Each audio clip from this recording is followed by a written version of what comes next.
This is Mac OS Ken. More analysts weigh in ahead of Apple earnings. Beats has new colored pills to push. And Apple TV Plus wins Craft BAFTAs.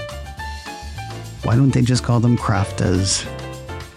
It is Tuesday, the 29th of April, 2025. I'm Ken Ray, and this is news from Mac OS Ken. Brought to you by yours truly and sponsored by Insta360's new X5. Get 8K 360-degree video and an invisible selfie stick at store.insta360.com with code MacOSCan. This show is also supported by people like you, patrons through Patreon. Find out more and add your support at patreon.com/MacOSCan. Apple's second quarter fiscal year 2025 earnings report is due this week, and Apple analysts are getting in their guesses. We'll start with a piece from Barron's, which has JP Morgan analyst Samik Chatterjee indicating that ticker symbol AAPL could still be a good bet despite the potential tariff troubles. His biggest hope seems to be what we talked about here yesterday, producing iPhones bound for the US in India rather than China. While Apple seems to have avoided the 145% tariff on goods imported from China, Chatterjee and friends think when the dust settles, the likely outcome is a 20% levy on iPhone components imported into the US. Chatterjee argues shifting manufacturing to India could theoretically absorb a plus 20% price increase associated with tariffs or similar factors and still remain below the estimated price increase from shifting to the US. Wait a second. Is he comparing that to what it would cost to build an iPhone here in the States? Because, yeah, reports over the past few weeks made that sound cost prohibitive. Anyway, that's the road ahead. As for the recent past, the analyst thinks Apple's second quarter numbers may actually have been helped by the then impending tariff turmoil. According to Barron's, Chatterjee thinks that the threat of tariffs is likely to have led consumers to rush to buy devices early, and that Apple could therefore report revenue growth of around 5.5%, beating its guidance for a low to mid-single-digit increase. Sort of like the boost of adrenaline you get during a car crash, huh? While past performance may not be indicative of future results, Chatterjee thinks it can be informative. Quoting his note, the resilience of revenue and earnings estimates, as well as a proven track record of earnings protection in downturns, remains key to investors still looking at Apple shares favorably, despite the uncertainty. Mr. Chatterjee has an overweight rating on Apple shares. His price target on the shares is $245. This week's report is meant to tell analysts and the street how things went last quarter. Of course, Apple will offer something between color and guidance for the current quarter, and it is for that Wedbush analyst Daniel Ives is dialing in.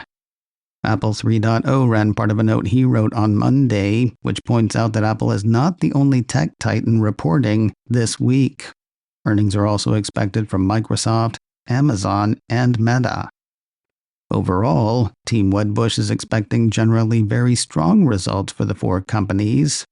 That said, he says, for Cook and Cupertino this Thursday after the bell, the March quarter takes a backseat to the real question for investors. What will Apple do if China tariffs stay in place and chip tariffs hit the market? Best case scenario, he expects numbers, which I assume means revenue, to fall between 2% and 5% this fiscal year and next. On average, he thinks they'll fall about 10% due to demand destruction and cost increases. In a worst-case disaster scenario, one with no China negotiations and tariffs that stay in place for months, numbers could drop 15 to 20%. Tariff uncertainty is the black cloud overhang on the tech sector, writes Ives, with semis and Apple in the eye of the Category 5 storm on this trade war with China. As for words of comfort, don't expect them on Thursday's call. Ives and pals expect minimal guidance from Cupertino. Here's the thing, though. Daniel Ives is still Daniel Ives. Quoting his note, "We remain bullish on the long-term opportunity for Apple's flagship ecosystem and focus on its 1.5 billion iPhone and 2.4 billion iOS installed base and massive services business for downside protection." He and his say bulls like them need to look past the next 3 months and assume China tariff negotiations take a positive turn. Mr. Ives has an outperform rating on Apple shares. His price target on the shares is $250.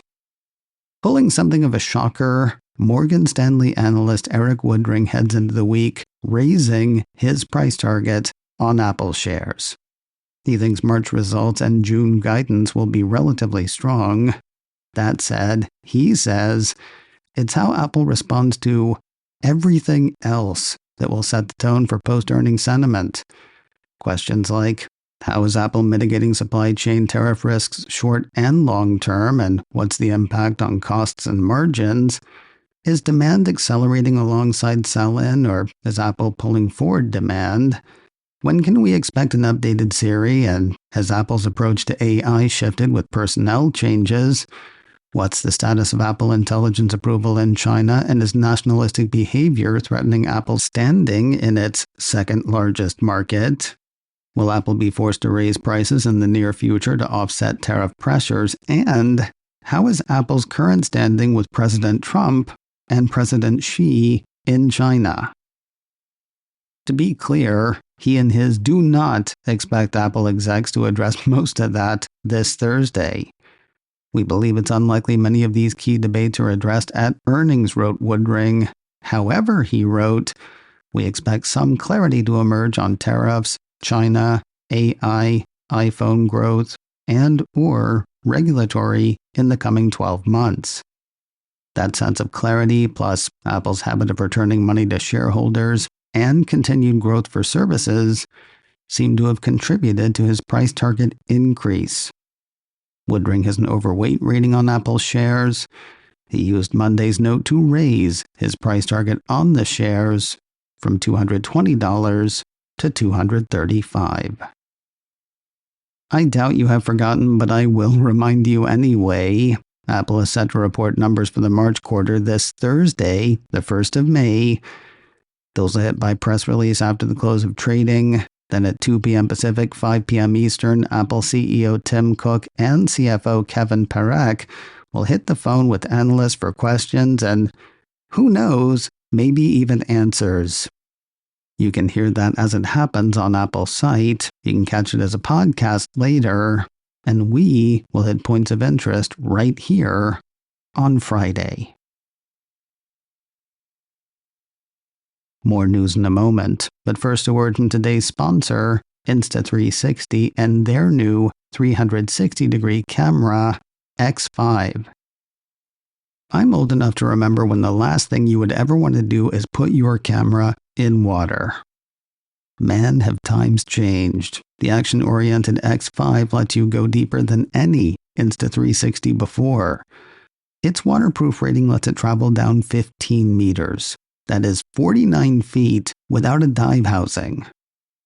Drop it in the aquarium to blow your fish's mind. And your own.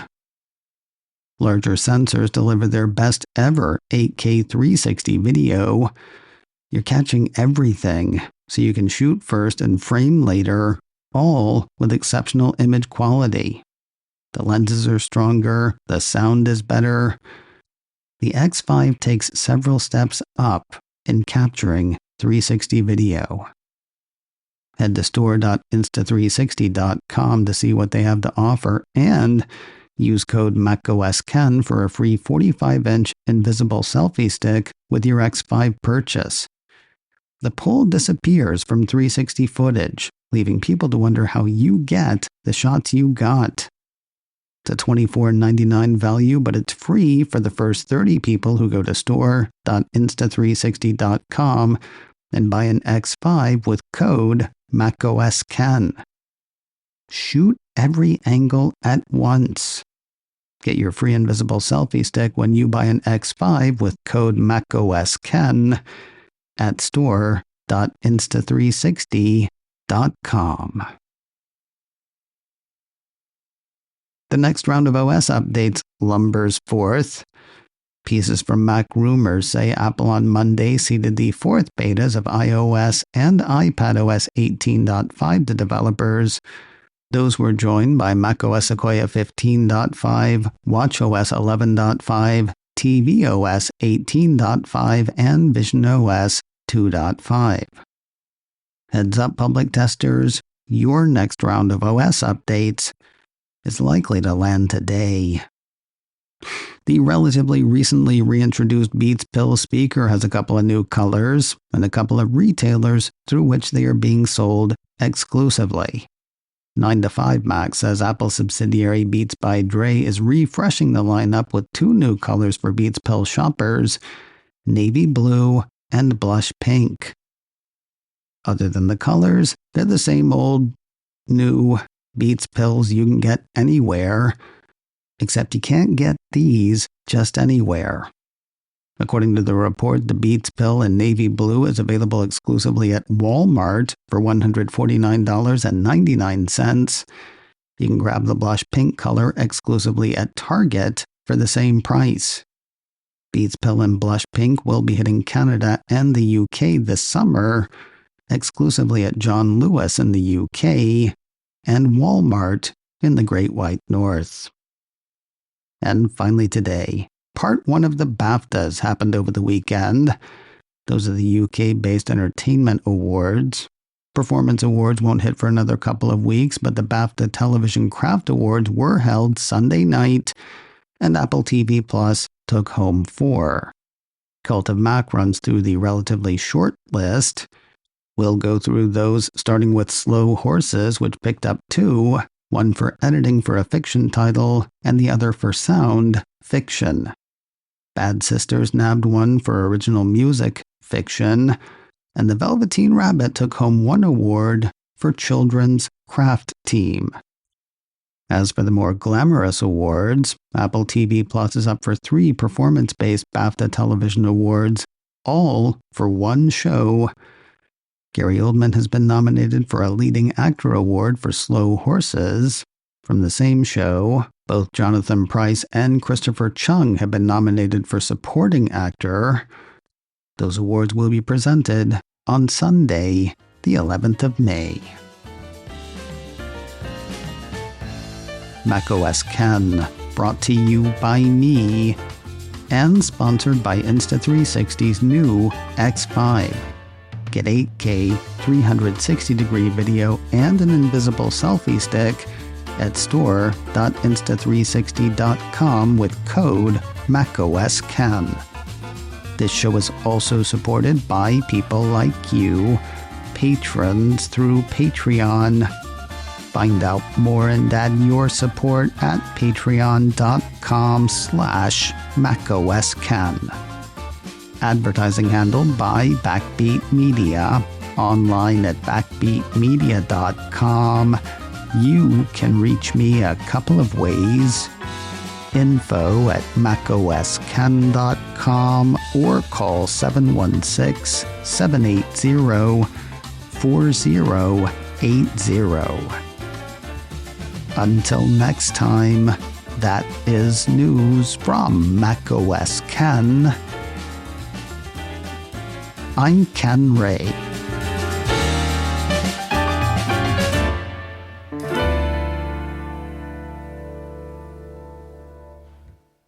I'm invisible!